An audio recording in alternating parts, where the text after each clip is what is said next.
नमस्कार साथियों। दो सवाल असल में उत्तराखंड की सरकार से पूछने हैं। एक, क्या उत्तराखंड में पुलिसिया राज कायम कर दिया गया है? और दूसरा सवाल यह है कि क्या उत्तराखंड की सरकार ने, पुष्कर सिंह धामी जी की सरकार ने पुलिस को यह अधिकार दे दिया है कि वो जनता के लोकतांत्रिक संवैधानिक अधिकारों को बंधक बना सके। लोकतांत्रिक संवैधानिक अधिकार जनता के जो भी हैं, उन अधिकारों को पुलिस खत्म कर सके। क्या ऐसा अधिकार पुष्कर सिंह धामी जी ने अपनी पुलिस को दे दिया है? ये सवाल इसलिए पूछना है क्योंकि पुलिस का जो आचरण है, पुलिस का जो रवैया है और जिस तरह से पुलिस आम जनता से, आंदोलनकारियों से, जनता के संघर्ष के लोगों से पेश आ रही है, वो बेहद आपत्तिजनक है। और उसको देखकर तो ऐसा ही लगता है कि पुलिस को ये अधिकार शायद पुष्कर सिंह धामी जी की सरकार ने दे दिया है कि पुलिस जो मर्जी आए करे। वो लोगों को शांतिपूर्ण ढंग से, वो किससे मिलने जा रहे हैं, वो क्या प्रचार कर रहे हैं, वो राजनीतिक प्रचार है, वो सरकार के खिलाफ प्रचार जाएगा तो वो उनको करने नहीं देंगे। ये शायद पुष्कर सिंह धामी जी की सरकार ने अपनी पुलिस को ये खुली छूट दे दी है। और इसीलिए कोतवाल स्तर का अधिकारी, इंस्पेक्टर लेवल का अफसर जाकर के लोगों के साथ मुंहजोरी करता है, उनको डराने धमकाने की कोशिश करता है, तमाम तरह की ऐसी बातें करता है जो कि पुलिस में रहते हुए पुलिस के दायरे में कम से कम नहीं करनी चाहिए। ये बात मैं इसलिए कह रहा हूं क्योंकि आज जो घटनाक्रम हुआ और इस आज के घटनाक्रम के साथ कल के बारे में भी थोड़ी बात मैं करूंगा कि जो पुलिस लोकतांत्रिक अधिकारों पर हमला बोलती है, वही पुलिस जिनको जेल की सलाखों के पीछे भेजना है, उनके साथ मेल मुलाकात करती है, जिनके खिलाफ वो दावा करती है कि उसने रेड कॉर्नर नोटिस जारी किया हुआ है, उनके बारे में खबर है कि वो पुलिस के अफसरों से मिल करके और आराम से वापस चले जा रहे हैं, जिन्होंने जनता का पैसा लूटा है। तो जो जनता के हक में बोलेंगे, जनता के अधिकार के लिए बोलेंगे, उनको पुलिस सामान्य रूप से लोगों से मिलने जुलने नहीं देगी, सामान्य रूप से प्ले कार्ड लेकर के, बैनर लेकर के चलने नहीं देगी, सामान्य रूप से नारा नहीं लगाने देगी। और जो अपराधी होंगे, वो जिनके खिलाफ पुलिस का दावा है कि रेड कॉर्नर नोटिस जारी हुआ है, वो पुलिस मुख्यालय में या पुलिस के किसी आला अफसर के पास आएंगे और मिलकर के चले जाएंगे। ये तमाशा इस राज्य के भीतर पुष्कर सिंह धामी जी की सरकार कर रही है। उनकी पुलिस इस तरह से अनकंट्रोलेबल हो गई है कि किसी के कहने सुनने में नहीं है। तो मैं आपको घटना का ब्यौरा आपके सामने सिलसिलेवार तरीके से रखता हूं। दरअसल हल्द्वानी के पास, नैनीताल जिले में हल्द्वानी के पास एक जगह है बागजाला, जहां लोग बरसों से वन भूमि पर बसे हुए हैं। अचानक से वन विभाग ने पिछले साल से उनको उजाड़ने के नोटिस दे दिए, उनको बेदखली के नोटिस दे दिए। अचानक उनके पीने का पानी बंद कर दिया, वहां की योजना बंद कर दी। तो हमारे पार्टी के साथियों ने, यानी भाकपा माले के साथियों ने और अखिल भारतीय किसान महासभा के साथियों ने वहां जाकर के लोगों को संगठित करना शुरू किया कि भाई लोग जिस जमीन पर बसे हैं उस जमीन का मालिकाना अधिकार उनको मिले। लोगों ने अपने जीवन की जमा पूंजी वहां लगा दी है। वहां भी भाजपा वाले विभाजन पैदा करने की कोशिश करते हैं क्योंकि वहां पर्वतीय मूल के लोग भी हैं, वहां मुस्लिम लोग भी हैं। तो भाजपा वाले कोशिश करते हैं कि उनके बीच में किसी तरह का विभाजन पैदा कर दिया जाए, उनके बीच में फूट पैदा कर दी जाए, लोगों के बीच में लोग संगठित हो रहे हैं। तो अब ये संगठित होना नहीं रुक रहा है, तो अब ये पुलिसिया हथकंडा अपनाया जा रहा है। तो बागजाला के भीतर पिछले साल 2 साल से लगातार हमारे साथी लोग, हमारी पार्टी भाकपा माले के साथी लोग, हमारे अखिल भारतीय किसान महासभा के लोग लोगों को संगठित कर रहे हैं कि उनको मालिकाना अधिकार मिले, उनके घरों पर सत्ता का बुलडोजर न चले। बुलडोजर, इस सत्ता की पहचान अखिल भारतीय स्तर की है। उत्तर प्रदेश के बगल के उत्तर प्रदेश में बुलडोजर चलता है, यहां भी पुष्कर सिंह धामी जी कोशिश करते हैं कि बगल वालों की जैसा बन के दिखाया जाए। तो गरीबों की झोपड़ियों पर, जहां भी वन भूमि पर लोग बसे हैं, जहां भी वन भूमि पर लोग हैं, वो चाहे पर्वतीय मूल के लोग हैं, वो चाहे गुज्जर हैं, वो चाहे दूसरे लोग हैं, तमाम लोगों को उजाड़ने का षड्यंत्र पुष्कर सिंह धामी जी की सरकार करती रहती है। लोगों को डराने धमकाने का षड्यंत्र लगातार किया जाता रहा है। कल भी जानकारी मिली कि कुछ गुज्जर लोगों के आशियाने तोड़े गए हैं, उन पर बुलडोजर चलाया गया है। सैकड़ों साल से जो गुज्जर लोग वन भूमि के भीतर रहते आए हैं, अचानक से कुछ तथाकथित हिंदूवादी पैदा हो जाएंगे, अचानक से कुछ दूसरे लोग पैदा हो जाएंगे, अचानक से वन विभाग आकर के उनको उजाड़ने लगेगा। तो ये तो वनों को बचाने वाले, वनों को संरक्षित रखने वाले लोग हैं। लेकिन गुज्जरों के डेरों पर कल बुलडोजर चला है। और आज बागजाला में चूंकि हमारे साथियों ने, अखिल भारतीय किसान महासभा ने ये कॉल दिया कि वन भूमि पर से लोगों को हटाने की जो कोशिश है, जो लोगों को बेदखल करने की कोशिश है, उनके घर, उनके आशियाने उजाड़ने की कोशिश है, उस कोशिश के खिलाफ जो लोगों को पीने का पानी तक उनका रोक दिया गया है। सोचिए कैसी अमानवीय किस्म की सरकार है कि पेयजल की योजना बंद कर दी है कि उनको पीने का साफ पानी न मिल सके, तो पीने का पानी तक बंद कर दिया है। उसको लेकर के 27 तारीख को, इसी 27 मई को हल्द्वानी के बुद्ध पार्क में एक चेतावनी रैली का आयोजन किया गया है, ताकि लोग अपने अधिकारों की बात, अपने हक की बात कम से कम कर सकें, जनता के सामने अपनी दुख, तकलीफ, पीड़ा जो भी है उसको रख सकें। तो इसके लिए वो चेतावनी रैली है। उस चेतावनी रैली की तैयारी को लेकर के हमारी पार्टी भाकपा माले के केंद्रीय कमेटी के सदस्य हैं, नैनीताल जिला के सेक्रेटरी हैं कॉमरेड डॉक्टर कैलाश पांडे, अखिल भारतीय किसान महासभा के प्रदेश अध्यक्ष हैं कॉमरेड आनंद सिंह नेगी, उनके नेतृत्व में कुछ 15-20 लोगों का दल बागजाला के भीतर घूम रहा था, प्रचार कर रहा था। उनके पास प्लेकार्ड भी थे, उनके पास बैनर भी थे, उनके पास पर्चा भी था। तो वो पर्चा बांट रहे थे, प्लेकार्ड लेकर के घूम रहे थे। अचानक कहीं से पुलिस और आरएएफ का दल आता है और ये बताया जाता है कि भाई ये तो सत्यापन करने आए हैं लोगों का। अब आरएएफ लेकर के कैसा सत्यापन हो रहा है ये भी अपने आप में बड़ा गजब है। और सत्यापन का काम छोड़ करके ये पुलिस और आरएएफ का दल इन हमारे साथियों को, comrade doctor Kailash Pande, comrade Anand Singh Negi और तमाम साथियों को घेर लेता है। और इस जो पुलिस का दल है इसका नेतृत्व कर रहे हैं सीओ रामनगर। और इसमें बताया गया कि राजेश यादव हैं जो एसएचओ हैं हल्द्वानी के, तो वो आकर के इनसे इस दल को रोक लेते हैं। और ये जो हल्द्वानी के कोतवाल साहब हैं, इनकी नसों में लगता है कि सत्ता का खून ज्यादा दौड़ रहा है। आजकल तो सत्ता के नसों में सिंदूर दौड़ता है, तो इनकी गर्म नसों में भी लगता है कि ज्यादा सिंदूर दौड़ रहा था राजेश यादव साहब की। और ये जाकर के लोगों को धमकाने लगे कि नहीं, आप ऐसे नहीं घूमेंगे, आप ये प्लेकार्ड नहीं लगाएंगे, प्लेकार्ड नहीं पकड़ेंगे, आप पर्चा नहीं बांटेंगे, आप नारा नहीं लगाएंगे। अरे भाई, आप सत्यापन करने गए हैं, आप सत्यापन करिए, आप कौन लोग हैं, आपका बैकग्राउंड चेक किया जाएगा। अरे जानते नहीं हो, ये पुलिस में जब भर्ती हुए हो, वो कैलाश पांडे, आनंद नेगी, ये तमाम लोग उत्तराखंड राज्य की लड़ाई से लेकर तमाम जनता के आंदोलनों, जनता के संघर्षों में शामिल रहे हैं, इनका बैकग्राउंड चेक कराओगे। लेकिन चूंकि पुलिसिया धौंस की भाषा है कि बैकग्राउंड चेक कराओ, तो राजेश यादव साहब की नसों में थोड़ा ज्यादा सिंदूर उबल रहा था, उनकी नसों में भी कुछ सिंदूर खोल रहा था कुछ ज्यादा। तो इस तरह की भाषा का इस्तेमाल ये जो एसएचओ हैं राजेश यादव, इन्होंने किया। और ये बहुत आपत्तिजनक भाषा है जिस भाषा में उन्होंने लोगों से बात की, ये निंदनीय भाषा है। हमारे साथियों ने लगातार ये सवाल किया कि भाई आप कैसे रोक सकते हैं लोगों को कहीं भी आने जाने से, आप कैसे मना कर सकते हैं कि नहीं, आप ये पर्चा नहीं बांटेंगे, आप ये प्लेकार्ड नहीं पकड़ेंगे। कोई धारा 144 तो वहां बागजाला में लगी नहीं हुई, भारतीय न्याय संहिता के हिसाब से धारा 163 वो हो गई। तो 163 144 जो कहिए, तो धारा 144 या 163 तो वहां लगी नहीं हुई कि आप लोगों को रोकेंगे।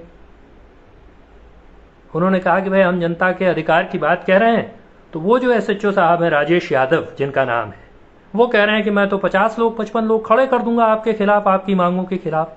अरे भाई, पुलिस का काम है ये, पुलिस का मैंडेट है ये कि लोग किसी मांग पर आंदोलन करेंगे, कुछ जायज सवाल उठाएंगे, लोग खड़े होना चाहते हो उन मांगों के खिलाफ, तो लोगों का हक है, उनका लोकतांत्रिक अधिकार है। जैसे ये जो लोग प्रचार कर रहे थे, उनका लोकतांत्रिक अधिकार है कि भाई वो अपनी मांगों को लेकर के बात करें। वैसे ही कोई चाहे कि नहीं भाई पानी नहीं होना चाहिए, सबके घरों पर बुलडोजर चल जाना चाहिए, उसी इलाके में, उसी गांव में अगर कुछ लोग चाहते हैं कि उनके घरों पर बुलडोजर चल जाए, जिनको वो कह रहे हैं राजेश यादव साहब के 50 लोगों को इकट्ठा कर देंगे ऐसे वाले, तो ऐसे मांग करने वाले लोग हों जो मांग करें कि हाँ आओ हमारे घरों पर बुलडोजर चलाओ। ऐसे लोग हों जो कहें कि नहीं हमको पीने का पानी नहीं चाहिए। हो सकता है अंधभक्तों की ऐसी जमात जब पैदा हो गई है। तो राजेश यादव साहब ये कहते हैं कि वो 50 लोग खड़े कर देंगे, तो ऐसे 50 लोग हों, उनका लोकतांत्रिक अधिकार है। लेकिन किसी पुलिस के कर्मचारी, किसी पुलिस के अधिकारी को यह हक है क्या? पुलिस एक्ट या जो सर्विस कंडक्ट रूल्स हैं उत्तराखंड में, वो किसी पुलिस अधिकारी को यह हक दे सकते हैं कि वो लोगों को, कि कोई आंदोलन चल रहा है तो उस आंदोलन के खिलाफ लोगों को मोबिलाइज कर सकें? मैं उत्तराखंड के मुख्यमंत्री जी से ये पूछना चाहता हूं, उत्तराखंड के पुलिस महानिदेशक महोदय से भी मैं ये पूछना चाहता हूं कि क्या उत्तराखंड पुलिस को ये राइट है किसी कानून में, कोई कानून ऐसा हो कि जो कानून पुलिस के किसी कोतवाल को, किसी इंस्पेक्टर को ये मैंडेट देता हो कि वो 50 लोगों को इकट्ठा कर देगा किसी आंदोलन के खिलाफ? क्या ये मैंडेट है? अगर ये है तो बेशक वो एक्सरसाइज करें इस मैंडेट को, करें 50 लोग खड़े इकट्ठा। लेकिन अगर ये मैंडेट नहीं है, अगर ये अथॉरिटी नहीं है, तो जिनको कानून का पालन करने का काम जिनका है, जिनको ये बात है कि जिनको कानून का अनुपालन सुनिश्चित कराना है, वो कानून को अपने जूते की नोक पर समझते हैं। वो समझते हैं कि वो लोगों के साथ कुछ भी बोलेंगे, वो कह देंगे कि 50 लोग मोबिलाइज कर दूंगा। अरे इतना रैली प्रदर्शन करने का शौक हो, आइए हमारी तरह सड़क पर उतरिए। ये पुलिस की वर्दी क्यों पहने हुए हो?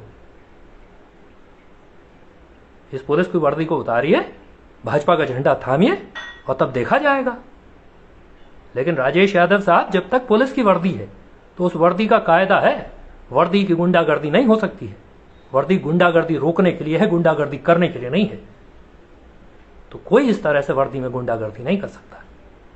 तो हमारा ये कहना है, हमारी ये मांग है उत्तराखंड की सरकार से भी, उत्तराखंड के पुलिस महानिदेशक महोदय को हमने पत्र भेजा है कि कम से कम राजेश यादव साहब के खिलाफ तो कार्रवाई होनी चाहिए, उनके खिलाफ तो एक्शन होना चाहिए, क्योंकि वो कह रहे हैं कि वो लोगों को मोबिलाइज कर सकते हैं। तो उनको लोगों को मोबिलाइज करने का काम पर लगाइए, उनको कोतवाल जैसी कुर्सी से मुक्त करिए। क्योंकि किसी कोतवाल का, किसी इंस्पेक्टर का काम नहीं है कि वो लोगों को मोबिलाइज करे, लोगों को रैली निकाले, लोगों का प्रदर्शन करे। उनको ये अच्छा लगता हो वो करे, लेकिन वो पुलिस की कुर्सी से उतर करके करे। तो ये बात बहुत साफ तौर पर कहनी है।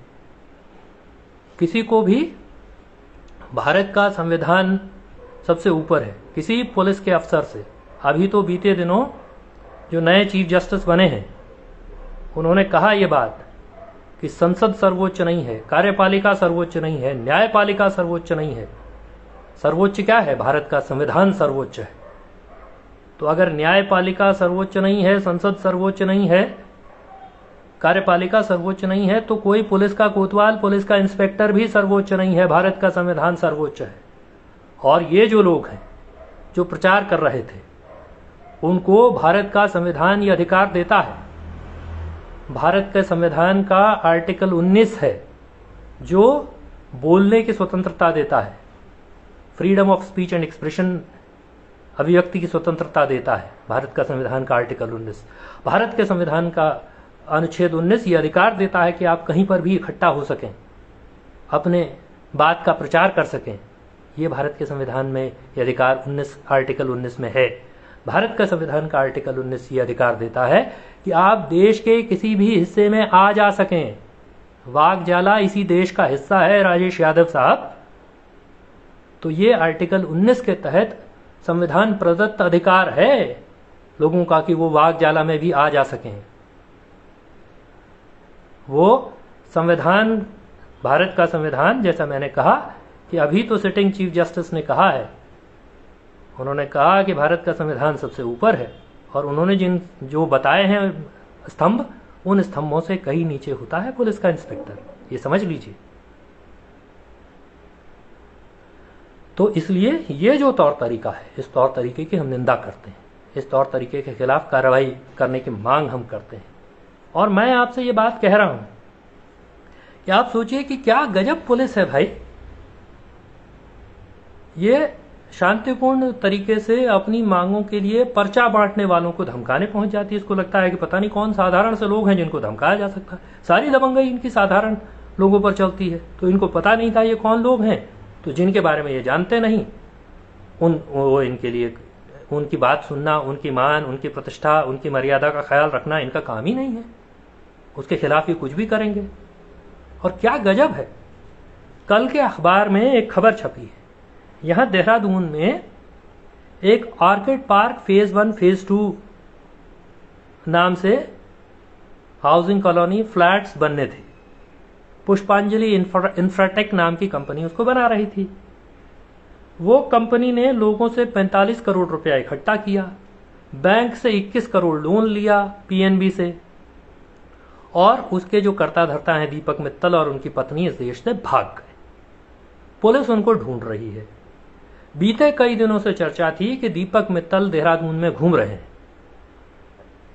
एक दिन देहरादून के एसएसपी ने बयान दिया कि दीपक मित्तल के देहरादून में होने का कोई सवाल नहीं है, क्योंकि कई सारे पोर्टल्स पर यह खबर छप रही थी। तो उन्होंने कहा कि उनके देहरादून में होने का सवाल ही पैदा नहीं होता। दीपक मित्तल के खिलाफ रेड कॉर्नर नोटिस है, वो भारत की सीमा के भीतर पैर रखेंगे तो वो गिरफ्तार कर लिए जाएंगे इंटरनेशनल एजेंसीज द्वारा। इंटरपोल उनको गिरफ्तार करेगा, सीबीआई गिरफ्तार करेगा, दूसरा तीसरा। ये तर्क मान लिया गया। कल दैनिक जागरण में सुमन सेमवाल की एक रिपोर्ट छपी है, बायलाइन रिपोर्ट है। वो कह रहे हैं कि साहब दीपक मित्तल के खिलाफ जो पुलिस दावा कर रही है कि रेड कॉर्नर नोटिस है, वो डाउनग्रेड होकर के ब्लू कॉर्नर नोटिस हो गया है। तो ब्लू कॉर्नर नोटिस हो गया है तो अब इसमें दीपक मित्तल की गिरफ्तारी नहीं होगी, पूछताछ होगी सिर्फ। इतने पे मामला नहीं रुक रहा है। उसी में एक बॉक्स है उस खबर में जिसमें कहा कि दीपक मित्तल के बारे में पुलिस भले ही ये कहे कि वो भारत नहीं आए हैं, लेकिन दीपक मित्तल आए और पुलिस के एक बड़े अफसर से मिलकर के चले गए। खबर में दावा किया गया है कि पुलिस के उन बड़े अफसर का भी पैसा उसमें लगा था, तो पुलिस के उन बड़े साहब का पैसा लौटा दिया गया है। ये खबर में दावा किया गया। कल ये खबर छपी है अखबार में। उसके बाद हमने उत्तराखंड पुलिस को भी और देहरादून की पुलिस को भी टैग करके ट्विटर पर पूछा कि भाई ये कौन बड़े साहब हैं जिनसे मिले। कई बड़े साहबों ने पूछा कि कौन बड़े साहब हैं भाई जिनसे मिलकर के एक अपराधी चला जा रहा है। तो उत्तराखंड की पुलिस से फरार भगोड़ा अपराधी, जनता का पैसा लूट करके भागा हुआ अपराधी तो मिल करके जा सकता है वापस, लेकिन लोग अपने अधिकार के लिए बात करेंगे, अपने हक के लिए बात करेंगे, तो उनके साथ कोई इंस्पेक्टर राजेश यादव कहेंगे कि तुम्हारे खिलाफ जनता उतार दूंगा, मैं तुम्हारे खिलाफ जनता को मोबिलाइज कर दूंगा। कैसे कर देंगे भाई? तो ये सवाल बार बार पूछा जाएगा। इसलिए हम ये कहना चाहते हैं कि पुलिस को अपराधियों के साथ जैसा सलूक करना चाहिए वैसा वो जनता के आंदोलनों के लोगों से कर रही है, जनता के संघर्षों में खड़े लोगों से कर रही है, जिन्होंने अपना पूरा जीवन जनता के आंदोलनों संघर्षों में लगाया है। उनके साथ वो अपराधियों जैसा सलूक कर रही है और अपराधी उनके अफसरों के बगल में बैठ करके इस देश से भाग जा रहे हैं। ये तमाशा इस राज्य में चलेगा। तो आंदोलनों संघर्षों की आवाज, ये आंदोलनों से बना हुआ राज्य है, संघर्षों से बना हुआ राज्य है, और यहाँ आंदोलनों संघर्षों की एक लंबी परंपरा, एक लंबी रवायत है। हम तो उस कॉमरेड चंद्र सिंह गढ़वाली के राजनीतिक वारिस हैं जिस कॉमरेड चंद्र सिंह गढ़वाली ने अंग्रेजों के सामने भी सर नहीं झुकाया।